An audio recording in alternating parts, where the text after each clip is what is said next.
আমরা প্রায় দেখি বাজারের মিষ্টির দোকানগুলো আমার হিন্দু ভাইদের, সব চুল কাটে যে নাপিত, অধিকাংশ নাপিতের দোকানে কারা?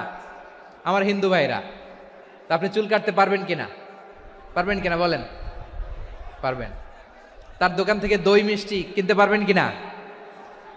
হ্যাঁ, আমার মুসলিম ভাইয়ের দোকান থাকলে ওইটারে আমি বেশি প্রায়োরিটি দিব, ঠিক কিনা?